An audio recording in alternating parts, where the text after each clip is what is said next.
महाराष्ट्रातील विधान परिषदेतील निवडणुकांमध्ये रंगत आली आहे। येत्या 12 जुलै रोजी निवडणुका आहेत। याच तारखेला या निवडणुकांचे निकाल जाहीर होणार आहेत। महायुतीकडून एकूण 9 आणि महाविकास आघाडीकडून 3 उमेदवार उतरवण्यात आलेत। भाजपकडे 103 आमदार आहेत, त्यामुळे त्यांचे उमेदवार निवडून येतील, परंतु एकाचा पराभव अटळ आहे।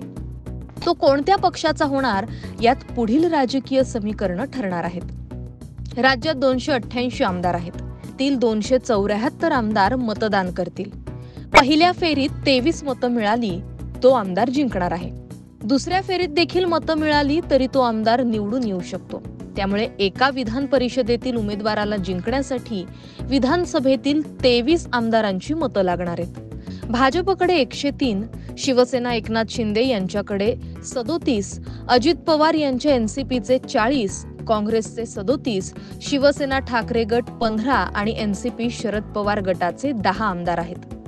प्रहार जनशक्ती, बीव्हीए, समाजवादी पार्टी आणि एमआयएम कडे प्रत्येकी 2, Jansurajya, RSP, Shekap, MNS, CPA, स्वाभिमानी पक्ष, क्रांतिकारी क्षेत्र पार्टी पक्षाचे प्रत्येकी 1 आमदार आहेत। तसंच 13 अपक्ष आमदार देखील आहेत। या अपक्षांना स्वतःकडे खेचण्यासाठी कोणता पक्ष यशस्वी होतो यावर उमेदवारांचा विजय अवलंबून आहे।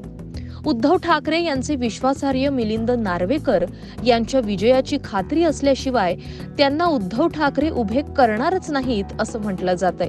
त्यामुळे ठाकरे यांच्या चालीमुळे नवा ट्विस्ट तयार झालाय। 2 वर्षांपूर्वी याच महिन्यात झालेल्या विधान परिषद निवडणुकांमध्ये काँग्रेसचे उमेदवार चंद्रकांत हंडोरे हे पडले होते।